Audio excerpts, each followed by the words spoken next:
Sanggar Cerita mempersembahkan Sabda Pandita Ratu.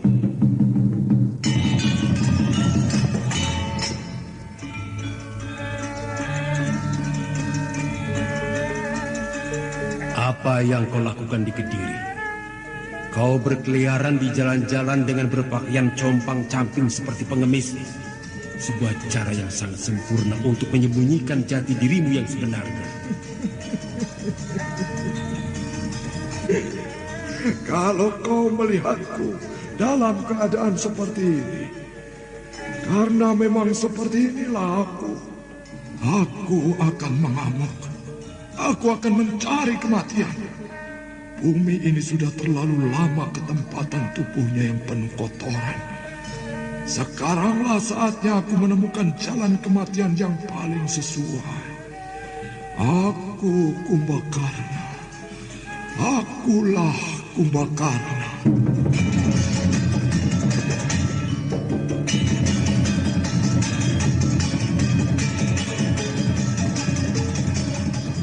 Sabda Pandita Ratu, sebuah kisah penuh dilema, tragedi cinta anak manusia, perebutan tahta, mabuk harta dan duniawi, serta silaunya kehormatan, di mana keangkara murkaan merajalela karena dendam yang membara. Kisah ini berlatar belakang berdirinya Singasari. Ken Arok, dialah pemuda yang merekuk pahit getirnya kehidupan. Namun sebenarnya, dialah yang harus melaksanakan sabda-sabdanya.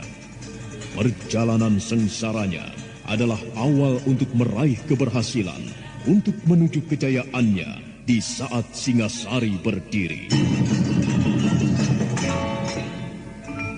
Apakah cita-citamu itu, Kenomang? Aku ingin mengubah nasibku. Aku bosan dengan kehidupanku selama ini yang terlunta-lunta, akrab dalam pelukan kemelaratan. Kadangkala aku berangan-angan, aku adalah seorang istri dari Patih. Bahkan lebih gila lagi, aku berangan-angan, andai kata aku adalah seorang permaisuri, maka akan terhapus semua masa silamku. Terhapus lenyap, tidak bersisa semua kenangan buruk yang kumiliki. Itulah cita-citaku, Kakang Ken Arok. Bagaimana dengan kau, Kakang? Aku ingin menjadi seorang raja.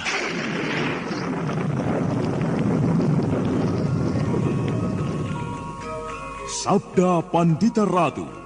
Naskah ditulis oleh Pondra Swasti Langit, diolah oleh Agung Bahrodi, didukung oleh artis-artis terkemuka Ferry Fadli, Eli Ermawati, M. Abud, Ivone Rose, dan lain-lain. Teknik dan montase Ibing Arifin, dengan sutradara Dian Pertiwi. Sabda Pandita Ratu. Kali ini dalam episode ke-15 dengan judul Singasari.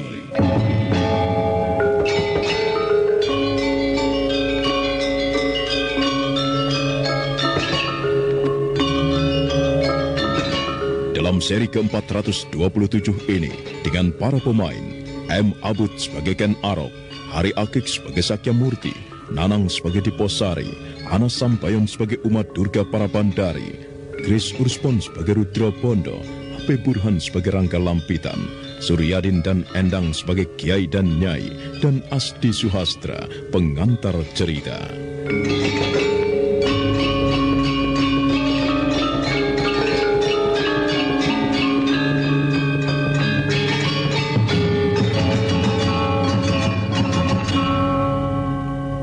Beberapa orang prajurit segera membopong tubuh Rangga Lampitan, sedangkan Rudra Bondo bergegas mendekati tubuh Temenggung Aryo Banyak yang tergeletak. Dengan cermat diperiksanya tubuh itu. Sudah tidak kurasakan adanya denyut nadi. Darah meleleh dari mulutnya, dan tidak ada nafas lagi. Hei, orang-orang Kediri, menyerahlah kalian semua. Tidak ada gunanya kalian bertahan. Pimpinan kalian, Tumenggung Aryo Banyak telah mati. Aryo Banyak mati! Aryo Banyak mati! Aryo Banyak mati! Aryo Banyak mati! Kediri kalah! Kediri kalah! Aryo Banyak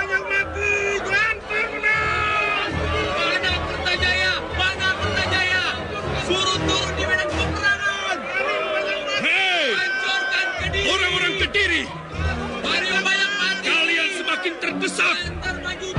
Lihatlah kenyataan. Kalian semakin terdesak. Pimpinan kalian Tumenggung Aryo Banyak telah mati. Merenunglah, wahai prajurit Kediri. Untuk apa kalian membela Kertajaya yang tidak menghormati para suci, para Brahmana? Hah? Untuk apa? Kalian renungkan itu. Menyerahlah. Kami akan memperlakukan dengan baik. Kami tidak akan menganggap kalian sebagai musuh. Marilah kita bahu-membahu meruntuhkan Kediri, membuat sebuah tatanan baru, sebuah Kediri yang Kemaripah Kertaraharja. Renungkan itu, prajurit Kediri. Hidup Kanter! Hidup Kanter! Ya, hidup Kanter! Pengaruh pidato yang diucapkan oleh Senopati Rudro Bondo di sela-sela medan peperangan itu ternyata berakibat sangat dahsyat. Kematian Tumenggung Aryo Banyak telah menyebabkan mereka harus mempertimbangkan segala sesuatunya. Maka demikianlah para prajurit Kediri itu mengambil berbagai sikap. Ada yang memilih bertempur sampai mati, ada yang melarikan diri, dan kemudian ada yang menyerah. Kepada yang menyerah, Senopati Rudro Bondo menggunakan mereka untuk mempengaruhi yang lain, dan kemudian Rudro Bondo segera melaporkan kepada Rangga Lampitan yang keadaannya semakin baik. Bagaimana keadaan Kakang? Aji Lepur Saketi benar-benar luar biasa. Dadaku serasa akan bengkak, Rudro Bondo. Bagaimana dengan medan pertempuran? Keadaan berkembang seperti yang kita harapkan. Prajurit Kediri semakin morat-marit. Sebagian melarikan diri, sebagian menyerah, dan sebagian lagi masih memiliki harga diri. Kita terus menggilasnya. Sudah pagi kah saat sekarang? Hampir. Pastikan keadaan dapat segera dikuasai dan kita segera memasuki kota raja. Baik, Kakang.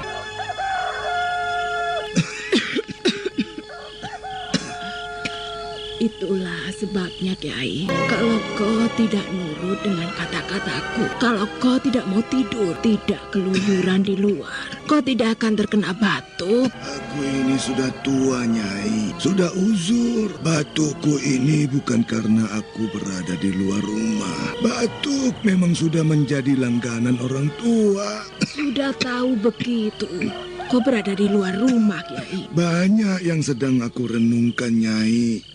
Nyiras tirakat sambil mempertajam penglihatan batin. Aku sedang melihat ke arah mana wahyu keraton bakal jatuh, Nyai. Kau orang kecil, Kiai. Untuk apa kau ikut-ikutan memikirkan hal itu? Apakah kalau aku ini orang kecil, lalu tidak boleh ikut memikirkan keadaan toh, Nyai?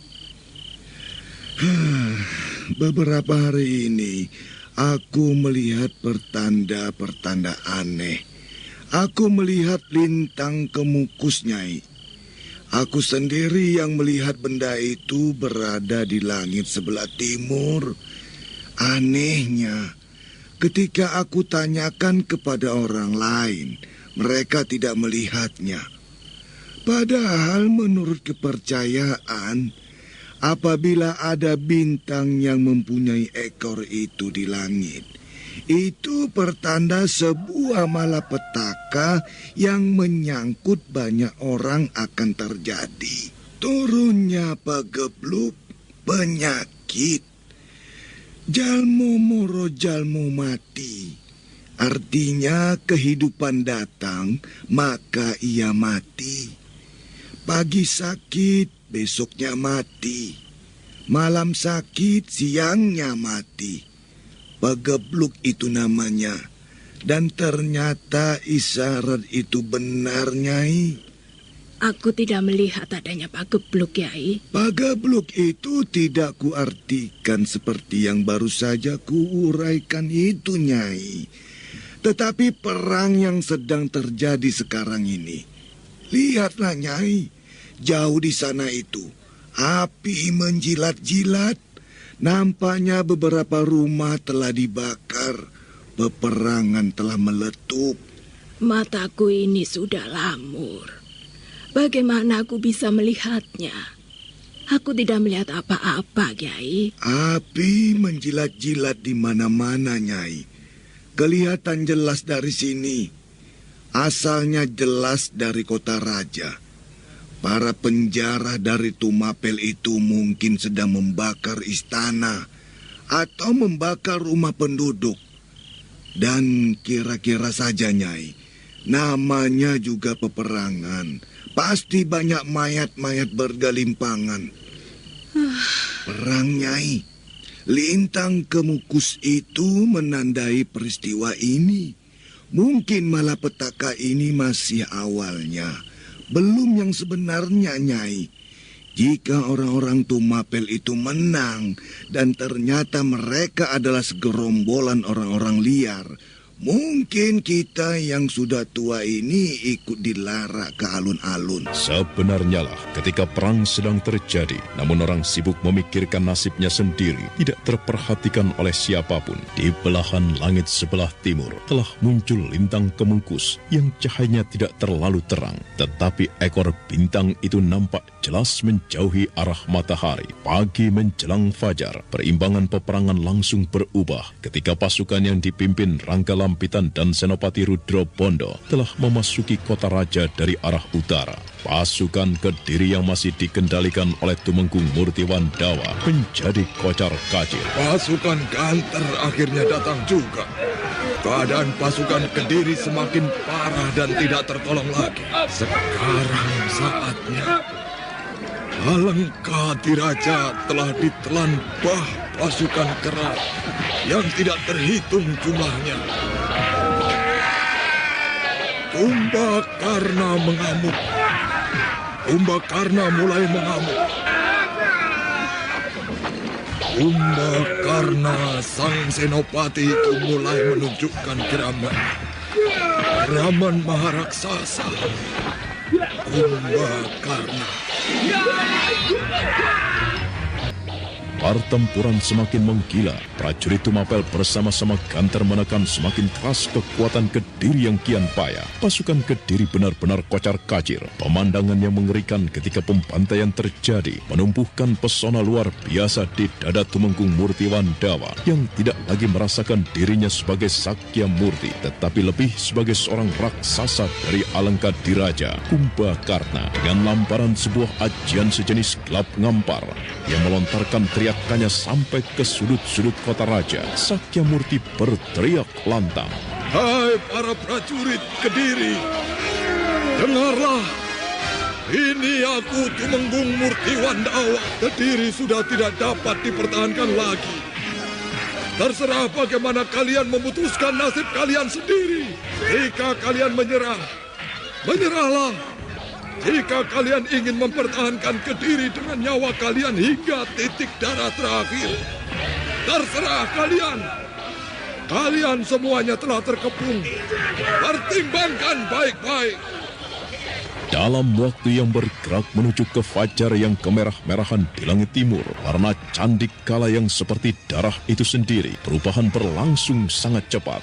Para senopati yang memimpin kelompok-kelompok prajurit segera mengambil keputusan. Banyak yang melarikan diri dari medan peperangan ketika memungkinkan dan mendapat kesempatan. Namun sebagian besar memilih meletakkan senjata karena mereka tidak melihat celah untuk meninggalkan arena pertempuran. Namun ada pula kelompok kecil yang masih mencoba bertahan, yang memilih mati daripada menyerah. Dengan mudah Ken Arok menumpas kelompok yang masih belum mau menyerah itu. Hingga ketika matahari telah terbit, perang telah berakhir. Bagaimana keadaanmu, Kirangga?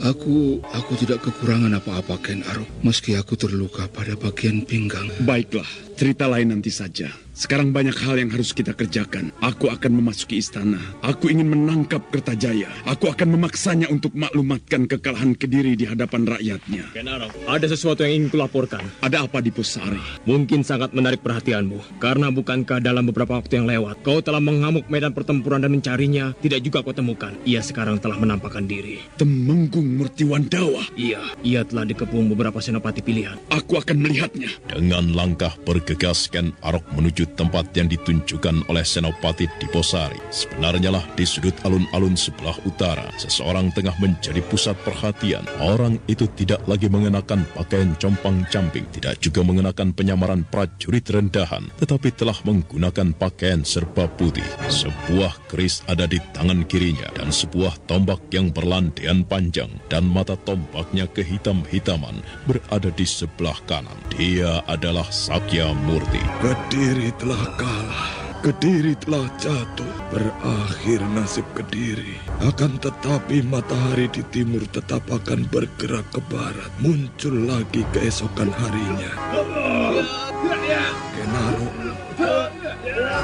Kenaro, ku minta kau jadi Ramawijaya. Lepaskan panahmu ke dadaku, dada Kumbakarna.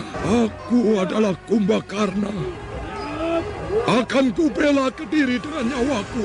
Akan ku bela negeri yang porak-poranda ini dengan tumpahan darahku. Aku membela Kediri. Aku tidak membela Kertajaya. Ayo Kenaro, cepatlah kau menampakkan diri. Segera lepaskan anak panahmu. Ini aku, Kumbakarna. Aku, Kumbakarna. Ken Arok yang langkahnya diikuti oleh Diposari, Rudra Bondo, Angga Lampitan, serta beberapa pimpinan Tumapel dan Ganter berjalan semakin dekat. Dalam pada itu, seorang perempuan yang selama peperangan seperti mendapatkan tontonan yang menarik, memperhatikan apa yang tengah terjadi. Perempuan itu mengenakan ikat kepala. Orang-orang Tumapel dan Ganter yang baru saja menang perang, kalian akan menyaksikan sebuah tontonan yang menarik. Para prajurit segera menyibak memberi jalan ketika Ken Arok kemudian datang bersama beberapa orang yang mengikutinya. Seperti menyaksikan sebuah tontonan yang sangat menarik. Semua pandangan tertuju kepada Sakya Murti atau yang sangat terkenal dengan nama Tumenggung Murti Wandawa. Bukan main. Akhirnya aku bisa bertemu denganmu, Paman Tumenggung Murti Wandawa. Dan pertemuan ini bukan karena aku berhasil menemukan Paman. Aku telah menjelajahi medan peperangan dari ujung ke ujung, namun tidak berhasil. Akan tetapi karena kemurahan hati Paman sendiri yang sudi menampakkan diri untuk menemuiku. Dalam gelar perang, ternyata aku bukan apa-apa dibanding Paman Murti Wandawa. Aku sampaikan rasa hormatku, Paman. Kau terlalu memuji, Kenaro. Aku tidak memuji, Paman, tetapi aku mengatakan keadaan yang sebenarnya. Kaulah yang luar biasa, Kenaro.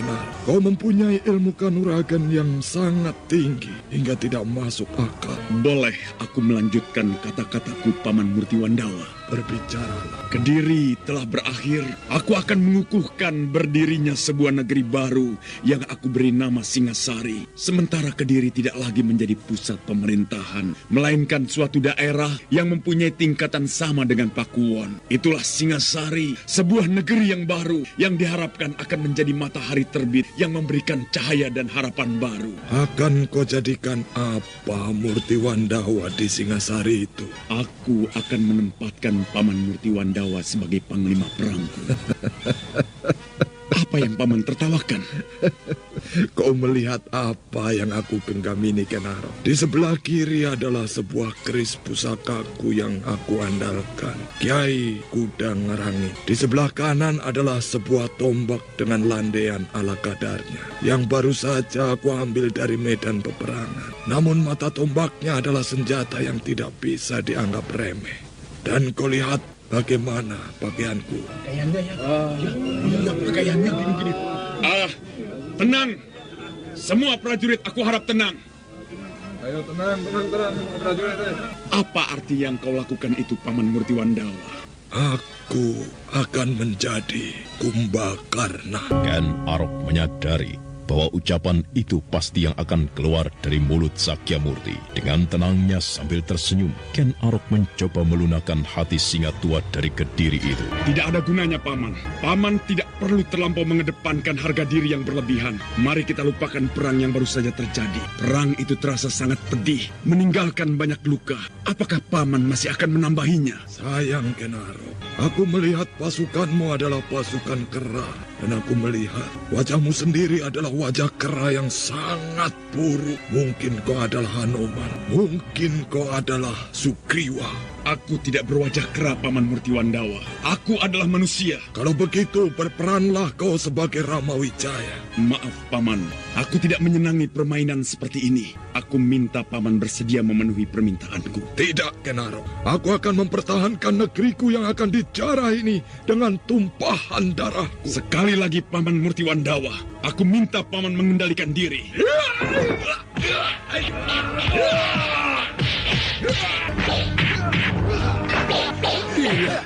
Salah seorang teman kita mati. Seekor kera telah mati di tanganku. Hai! Kera yang buruk rupa. Ayo, lawanlah aku. Lawan aku. Ini aku Kumbakarna. Ayo. Ayo, bunuh saja orang itu. Dia telah membunuh kawan kita. Iya. Ia telah menyamakan kita dengan kera. Iya, kita bukan kera. Kita manusia. Ayo, bunuh saja. Maka kembali pecah pertempuran meski dengan warna yang berbeda. Walaupun tidak bisa disamakan dengan Ken Arok yang memiliki kemampuan kanuragan yang sangat tinggi. Namun pada tataran kanuragan yang dimiliki oleh Sakyamurti adalah tataran yang cukup tinggi. Bagaikan banteng ketaton, Sakyamurti mengamuk.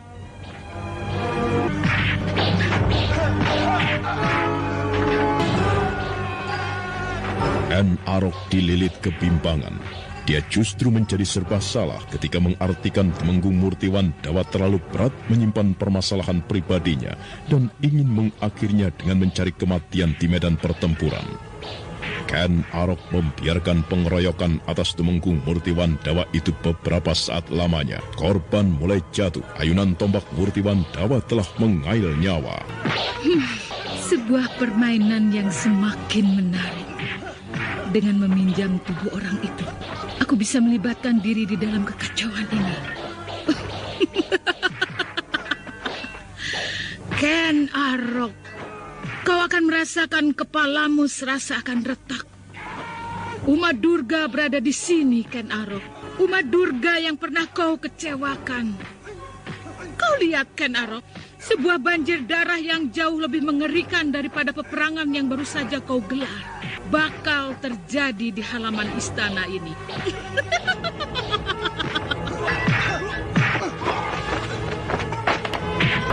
Satu dua korban berjatuhan. Setiap sambaran tombak yang tergenggam erat di tangan kanan Murtiwandawa berarti kematian. Sedangkan keris di tangan yang lain akan menuntaskan siapa yang berani menjangkau lebih dekat. Tetapi bukan berarti Murtiwandawa bisa berbuat seenaknya. Satu dua pula luka mulai menghiasi tubuhnya. Ken Arok masih diam terpaku di tempatnya. Melihat Ken Arok seperti kebingungan, Diposari segera melangkah mendekatinya. Ken Arok, kenapa kau biarkan? Menurutmu apa yang harus kulakukan, Diposari? Tentukan dulu apa yang kau kendaki atas orang itu. Kau inginkan dia mati. Kau bisa membunuhnya. Aku yakin kau dapat melakukan hal itu. Karena kau mempunyai kemampuan kanuragan yang tinggi, Ken Arok. Orang itu aku kenal. Aku mengetahui banyak masalahnya. Yang kita saksikan adalah orang yang bermaksud bunuh diri. Jika demikian, kau bisa melumpuhkannya tanpa harus membunuhnya. Kau pun dapat melakukannya, Ken Arok. Baiklah, aku akan melumpuhkannya. Nah, berbuatlah sesuatu. Berhenti! Berhenti semuanya! Para senopati dan prajurit yang mengepung Murtiwandawa segera berloncatan mundur dan mengambil jarak dengan sikap mengepung rapat-rapat. Pakaian Sakyamurti yang lebih terkenal dengan sebutan Murtiwandawa telah bernoda darah di sana-sini. Warna merah yang membasahi warna putih pakaiannya terlihat kontras sekali. Dengan berdiri gagah dan tegak, Sakyamurti melintangkan tombak yang telah berpindah ke tangan kiri. Dan tangan kanannya kini memegang erat-erat kerisnya. Paman, aku akan melupakan apa yang telah Paman perbuat dengan membunuh beberapa orangku yang bergelimpangan ini. Aku melihatnya sebagai Paman yang menyimpan masalah dan sedang bermaksud untuk membunuh diri. Aku minta Paman mengubah pikiran. Hadapilah aku, Ken Arok. Kalau kau tidak mampu melakukannya, kau seorang perempuan. Baiklah, Paman. Aku akan melumpuhkanmu. Bunuh aku. Baiklah. Terjadilah apa yang akan terjadi.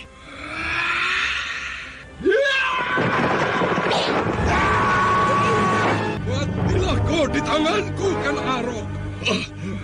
Gila, apa yang baru saja kau lakukan kepadaku? Kau bisa melukai dadaku. Sebentar lagi, kepalamu yang akan lepas dari lehermu dan mayatmu akan menjadi onggokan yang tidak berharga. Ken Arok benar-benar terkesima. Dia tidak mengira dalam serangan pertama itu Temenggung Murtiwandawa bisa bergerak sangat cepat dan bahkan melukai dadanya. Darah merah meleleh. Ken Arok benar-benar terkejut. Dia bingung memikirkan bagaimana Tumenggung Murtiwandawa itu mampu melakukannya. Demikian juga dengan orang-orang yang berada di sekelilingnya. Tidak hanya Rangga Lampitan, Rudra Bondo, Diposari, namun juga para senopati dan segenap prajurit yang mengepung Tumenggung Murtiwandawa. Namun lebih dari itu, yang tidak kalah kaget adalah Sakya Murti sendiri. Sakya Murti mengamat-amati tombaknya dan matanya melihat pada tombak ada darah yang segar. Darah Ken Arok. Bukan main. Benar-benar luar biasa. Gerakan paman demikian cepat dan tidak terduga. Paman bisa melukai dadaku hingga berdarah. Tidak pernah ada orang yang mampu melakukannya. Tetapi Paman Murtiwandawa telah melakukannya. Sebuah nilai yang luar biasa. Patut berbanggalah Murtiwandawa. Orang pertama yang mampu melakukan hal itu kepadamu, Ken Arok. Tetapi bagiku, itu tidak berarti apa-apa. Baru sangat berarti bagiku jika aku bisa membunuhmu. Nah, bersiaplah dan jangan kau remehkan aku. Aku akan menyerangmu. Jika kau tidak mengelak, aku jamin putus lehermu. Ken Arok benar-benar terkesima. Dia tidak pernah mengira jika Tumenggung Murtiwandawa mampu menyerangnya sedemikian cepat. Ken Arok tidak sempat menghindar. Bahkan kemudian dia terluka. Para prajurit Tumapel serta orang-orang yang pernah mengenal Ken Arok dan mengetahui tingkat ketinggian ilmu kanuragan yang dimilikinya menjadi terkejut. Bukan main. Apa yang bukan main, Ken Arok? Kau telah melukai dadaku, Paman. Apa yang aneh jika aku telah melukai dadamu? Di dalam perkelahian, saling melukai adalah hal yang wajar dan lumrah. Sebagaimana di dalam perang, saling membunuh juga lumrah. Itulah sebabnya kita melihat banyak sekali mayat-mayat berserakan di sekitar kita. Akan tetapi, baru Paman seorang yang mampu melukai dadaku. Aku tidak merasa bangga hanya bisa melukaimu, Ken Arok. Aku akan merasa bangga dan akan kukenang sampai di alam kematianku jika aku bisa membunuhmu. Paman, sudahlah. Aku akan melupakan hal ini. Marilah kita akhiri perselisihan ini. Aku berharap Paman tidak akan memperpanjang persoalan. Rupanya aku harus memaksamu, Ken Arok. Gila. Kenapa? Aku pernah mendengar kebesaran nama Paman. Dan ternyata yang aku lihat, nama itu jauh lebih besar lagi. Paman mempunyai kemampuan kanuragan yang sangat tinggi. Pantas. Itu rupanya yang menyebabkan Paman mampu melukai aku. Semua mata memandang dengan tatapan mata yang tegang tanpa diperintah. Di tempat itu telah terbentuk sebuah kalangan yang cukup luas untuk memberi keleluasaan bagi yang berperang tanding. Namun sementara itu, Ken Arok berdebar-debar. Ken Arok pernah mendengar Tumenggung Murtiwandawa memiliki kemampuan kanuragan yang sangat tinggi. Tetapi setinggi apapun kanuragan yang dimiliki oleh Tumenggung itu, pasti tidak akan melampaui dirinya. Tetapi ternyata dalam serangan pembuka, Tumenggung itu telah melukainya. Dan dalam serangan berikutnya, Ken Arok dapat mengukur betapa dahsyatnya bobot serangan itu. Saudara pendengar, untuk mengetahui jawabannya, ikutilah kelanjutan kisah ini dalam seri berikutnya. Sampai jumpa.